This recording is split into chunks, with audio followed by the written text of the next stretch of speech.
kuna dada Dar es Salaam pale Mombo, sio watu wanashuka hivi. Ule sio msitu. Nyambu wali, nyambu kanje ya Mombo. Ile ni madhabahu, ndio madhabahu za kichawi. Sio za moto. Zimejengwa na watu kutoa sadaka ile Jumaa saa 4. Ule msitu kuna nyoka mmoja anatoka hapa na kule. Huwa anavuta mahali kwa moja. Kivuka akukuta hivi. Lazima kiongozi mmoja wa serikali atakayejua. Yule mzee akatokea kichaa mmoja eneo moja tu mshuko. Akashuka mpaka pale Mombo. Akafika chukua ile baskeli yake. Na uchawi yake. Kama mzee sana kuoga. Ule mroga unaanza wakati wa Mungu mroga. Sasa mimi na wewe leo tunamalizana. Yule kichaa akachukua ile baskeli akatupa mtoto. Sasa wacha nikalete neno la Mungu kwa neema ya Mungu kwa dakika hizi ambazo Mungu atatupa kushiriki neno la Bwana kwa pamoja. Jamani, amina. Naomba uende kwenye Biblia yako, kitabu cha Matendo ya Mitume sura ya 4 mstari wa kwanza mpaka mstari wa 22. Mamlaka ya jina la Yesu. Mamlaka ya jina la Yesu. Jamani, Bwana asifiwe sana. Ndugu zangu, sisi kama kanisa la Pentekoste na kama washirika ambao tunamwamini Yesu kama Bwana na Mwokozi wa maisha yetu,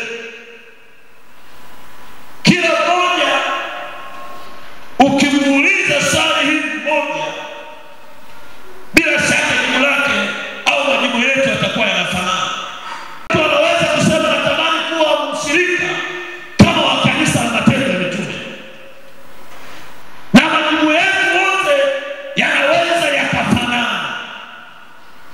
Lakini wakati majibu yetu yote yanafanana, ukimuuliza kwa nini natamani kuwa kama mshirika wa kanisa la Matendo ya Mitume, watu wengi tunaweza tukakosa majibu. Lakini kuna jambo moja muhimu sana, ama mambo mawili ambayo hayo ndiyo yanayoweza kufanya kila mtu atamani kuwa sawasawa na watu waliokuwa washirika katika kanisa la kwanza, kanisa la Matendo ya Mitume. Yalikuwa ni mawili hasa ambayo ndio yaliyofanya kanisa hili la Matendo ya Mitume likuwa na nguvu hata ya kuweza kutikisa utawala na falme za Kiyahudi na Rumi katika wakati wa kanisa hili. Jamani, Bwana asifiwe. Ilikuwa ni uwezo wa wale wanafunzi na kanisa kuijua mamlaka iliyopo ndani yao kupitia jina la Yesu.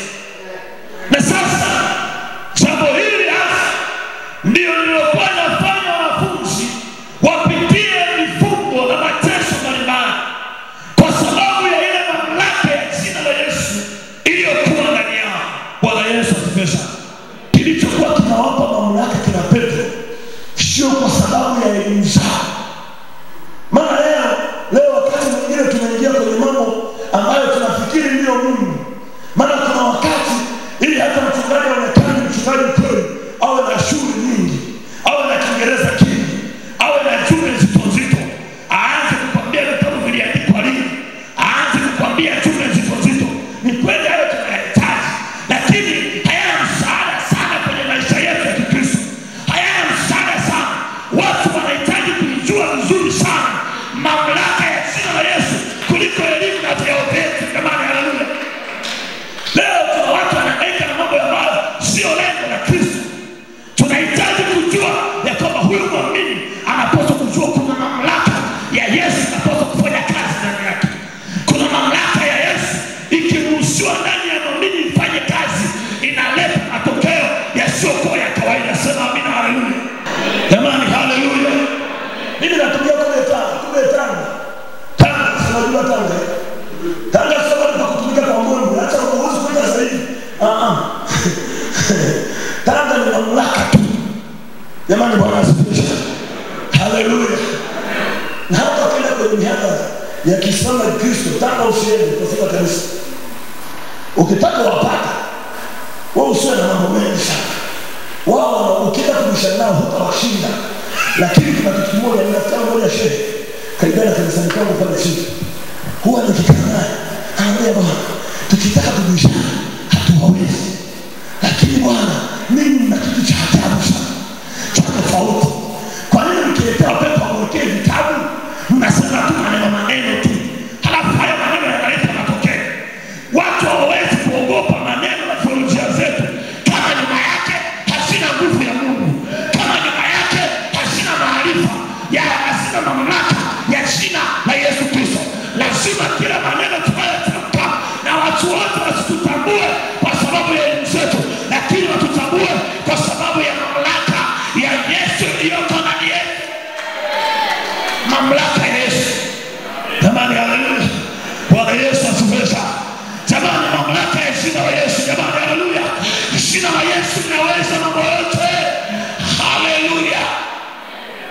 Nikupeka ushuhuda sana, amen. Siku moja nilienda kuhubiri leo nitamuweza. Karibia kwa rafiki Pastor. Wakati nilienda kuhubiri pale, wangapi walishaona wachawi wa Israeli? Sio kwenye ndoto. Sio kwenye movie. Uso kwa macho yani hapa. Siku moja ninahubiri. Nilikuwa nahubiri kwa habari ya kupata kibali cha Mungu. Usiku nimelala. Nimezima taa. Baba wa watu nimelala na kitanda changu.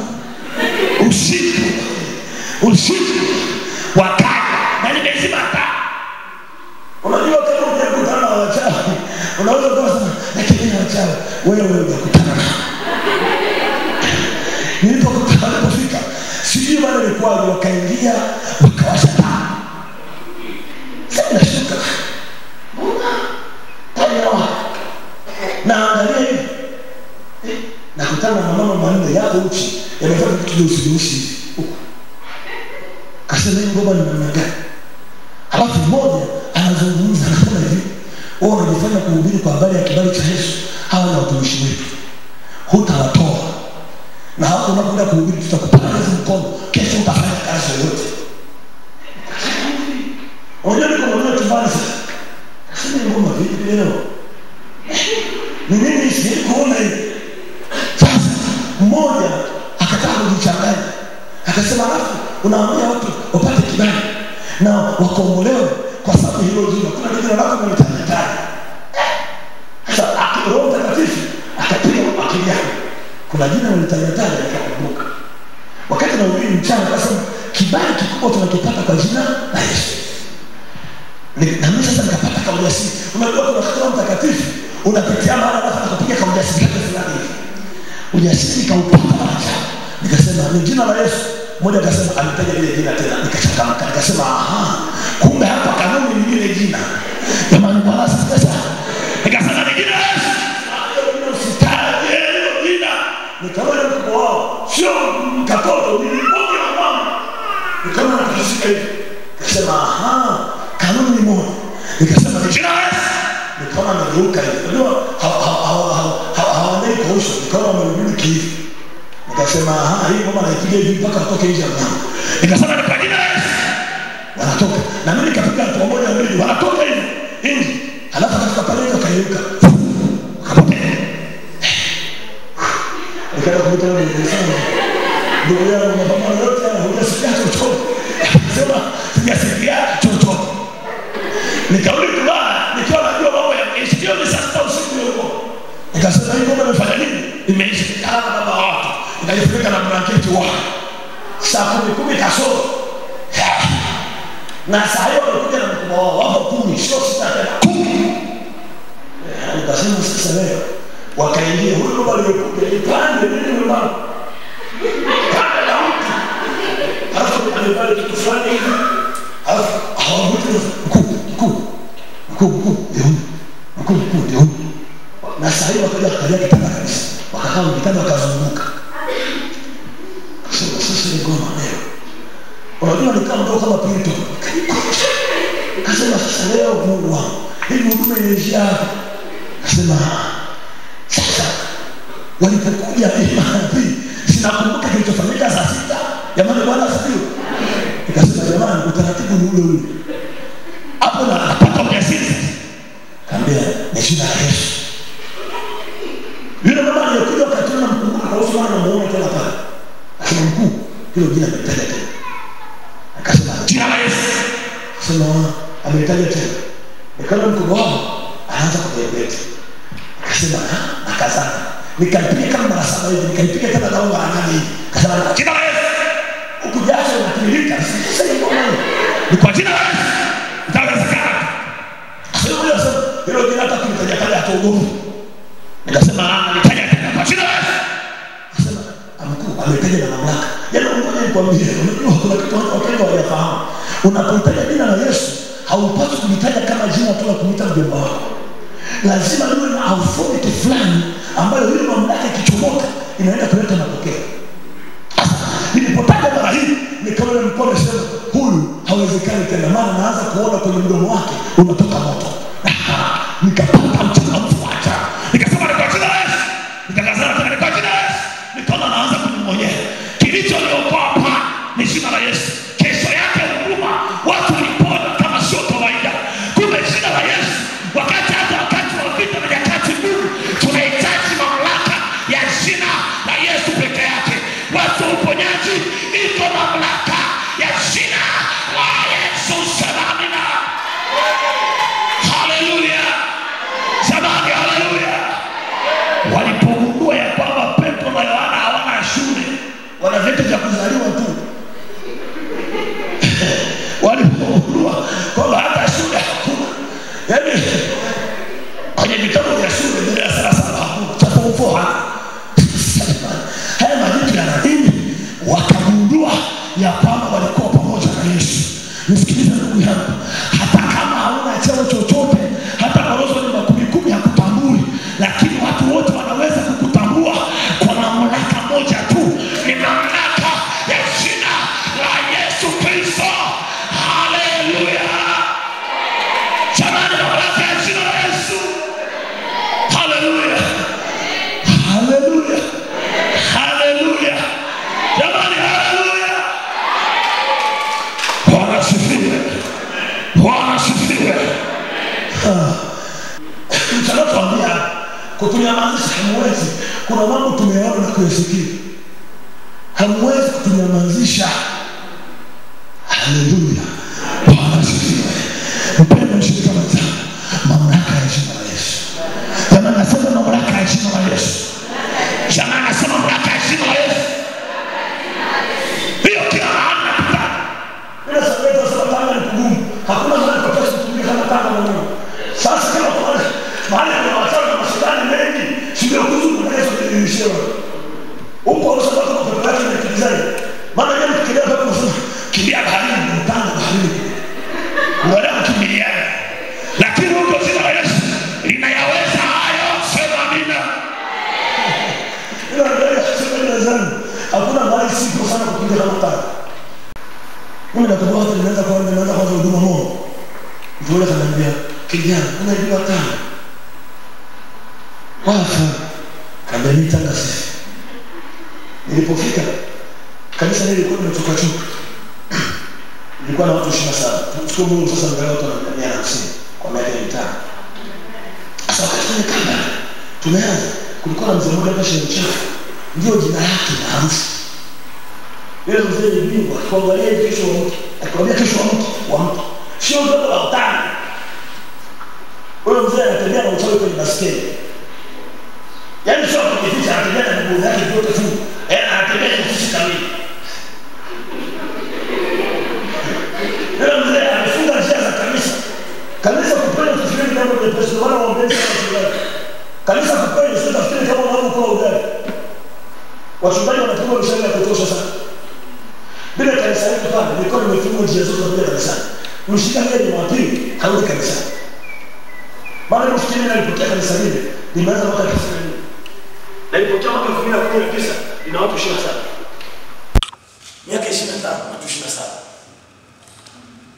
Kanisa lina mpaka wasomi na watu, mkuu wa mamlaka ya mji ni mshirika, ili kanisa atachoka nini? Atachoka hali. Sasa kasema Mungu wangu, huko nimeletwa jehanamu au kafanya nini? Nafika pale kwa yule mzee amefunga milango yote ya kanisa. Kwa mshirika yeye Jumapili tunapigia huko. Ndio maana ninyi washirika, ukiona mshirika unapiga kwanza na ya pili ya tatu na ile. Hata kama unaweka ovyo tie moyo. Ni vita kubwa sana na kijana hiyo vita kuingia kabisa. Usifikiri ni jambo jepesi tu kama unapokueleza kuchuma mchicha kuka. Sio jambo jepesi sana. Yule mzee siku ile tunahubiri mkutano. Tumezungusha bega kwa usifike sipokuwa kwa mkutano tu. Yule shehe mchafu akapita na baskeli yake akataka bazara. Hiyo vita nilipigana mchana kuruka saa 9.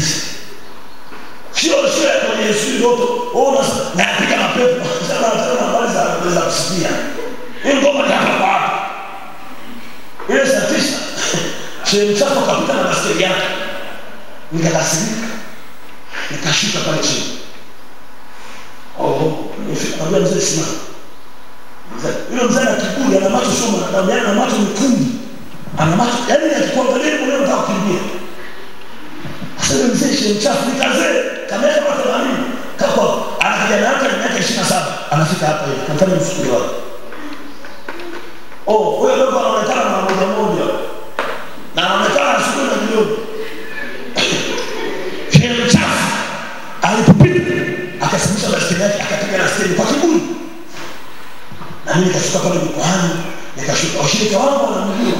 Wanafikiri mimi mfahamu. Wakaanza kuangalia yule mtu. Mshirika mmoja hata peke ananiambia baba msiende. Kaambia mimi ndio nimsimamisha.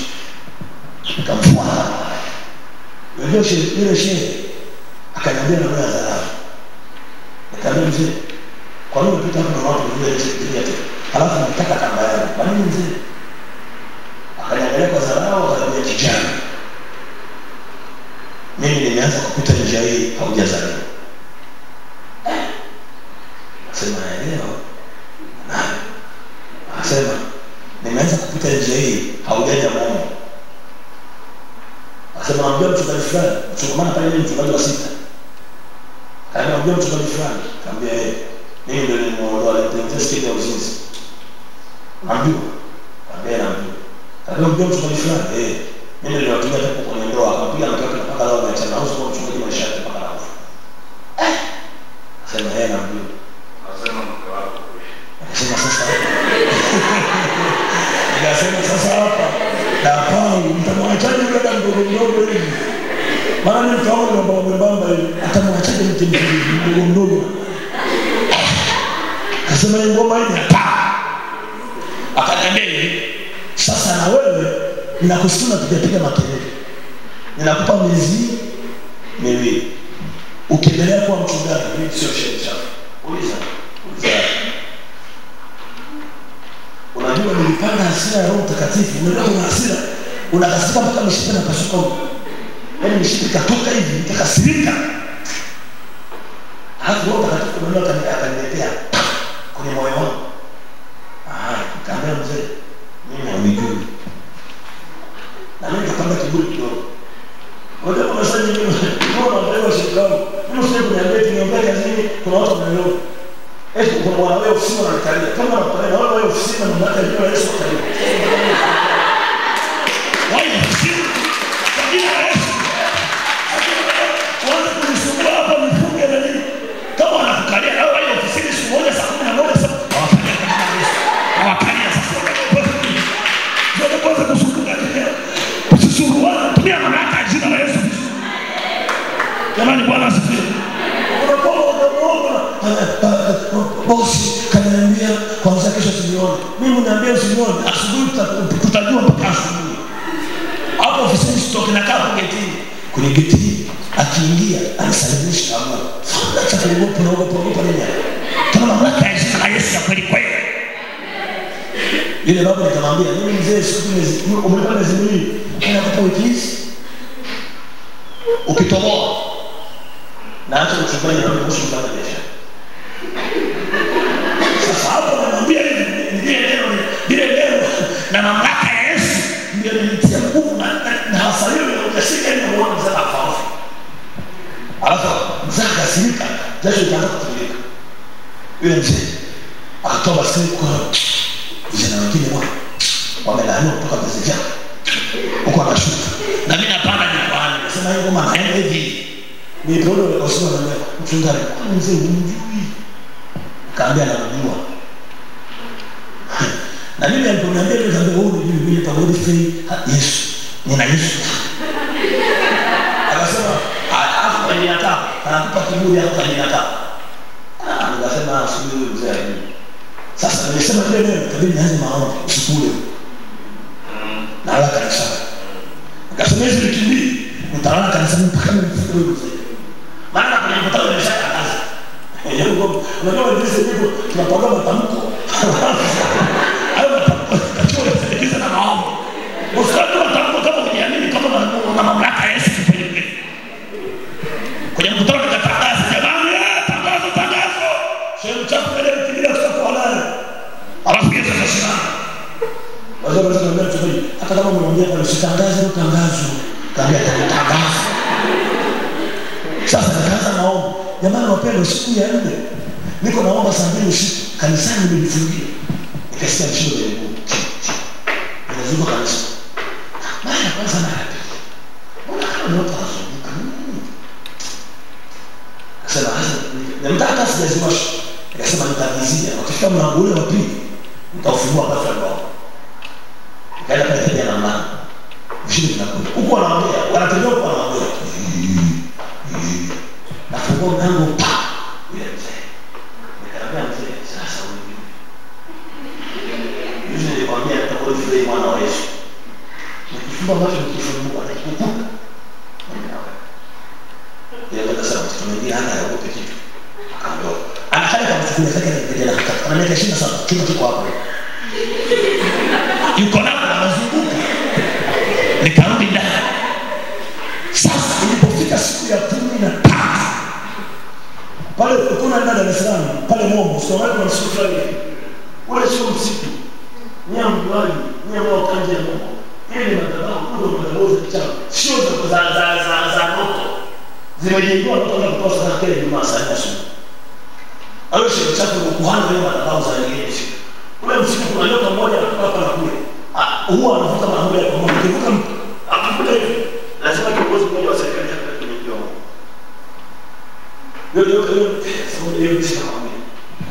kilichotokea siku ya 13 sherehe chako ndio madhabahu yake anaamua mvua inanyesha ule mtu wa Mungu wote wanajaa maji uwezo kuvukika yule mzee akapata kichaa moja eneo moja tu kushoto akashuka mpaka pale Mungu akafika chukua ile baskeli yake na mchawi yake kama mzee sana kuoga ule mmoja wanaanza wakati na Mungu nioga sasa mimi na wewe leo tunamalizana yule kichaa akachukua ile baskeli akatupa mtoto na kila kitu akabeba ile mazao yake ile na mao akatunza vuto tupo kwenye mto zikaenda sasa vijana wa bodaboda baskeli apeleka haikuwa wewe sasa mtakusoma mtoto ikakimbia ukani na kushangana nyumbani yao kijana gawana mama Musa kabisa anakula mzee kishika na moto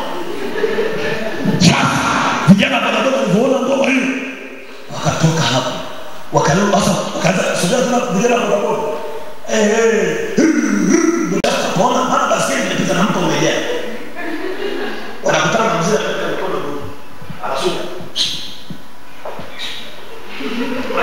sana machungaji kumbe anaota wanamuza mzee vipi sile kaka mchungaji kaenda vijana kama tuma mtu hapa nikuja na ile kitu chao na tuvuta nimeenda haya leo kijiji tunaona akafarika na nini vijana wanaboda kwa upande tena na pikipiki hapa sana sasa ndipo kanisa na sasa vijana wanaboda kama 20 wanaingia hivi vijana kaambia mchungaji kupata mchungaji awe naomba mwanangu wewe naomba kaambia nini kaambia sio mchafu biashara imeisha sasa imeisha sasa imeishaje bwana huyo kwa wangu mtuma kaambia nini tuna mtu sijatuma mtu hapa anasema vitu vyake vimetupwa na sherehe chako iko njiani na nyumbani kwake kwa mguu kasikia moyoni na hii imeitika sherehe chako kama anatembea akafika mpaka hapa alipofika vijana kanisani mambo yake hakupita anaona pale mguu anacheza ile mzee akapita ndani kwa kaka kama mwana mtoto wake akaambia mke wangu ninaondoka kesho asubuhi kurudi kijijini kwao ni eneo moja hapa Utare. Huko Lushoto. Mpunge huko, kwenye kiwanda fulani huko cha chai. Yaani ni balaa. Ile mzee kesho yake asubuhi alitembea kwa mguu kama kutoka hapa na kupita Liganga ili watu wasimuone anapoondoka saa 10 usiku. Ameondoka mpaka leo hajawahi kutokea. Kanisa ndipo likaanza kupata mpendo, tukaanza kuhubiri kitabu na kanisa likaanza. Mamlaka ya jina la Yesu sio mamlaka ya kawaida. Na bibi na mabwana nikwambia iko mamlaka isiyoshindwa. Kazini itakusaidia, kwenye ndoa itakusaidia, kwa watoto wako itakusaidia. Ni mamlaka moja ya jina la Yesu peke yake. Haleluya. Mamlaka ya jina la Yesu. Haleluya. Haleluya.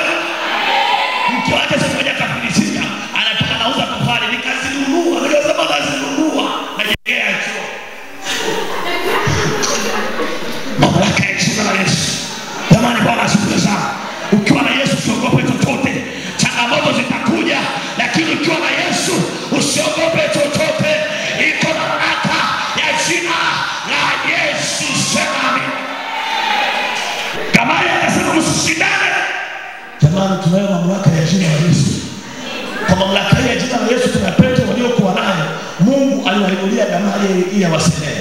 Na mimi kwa jina la Yesu maombi yangu ya kwamba Bwana ainue mtu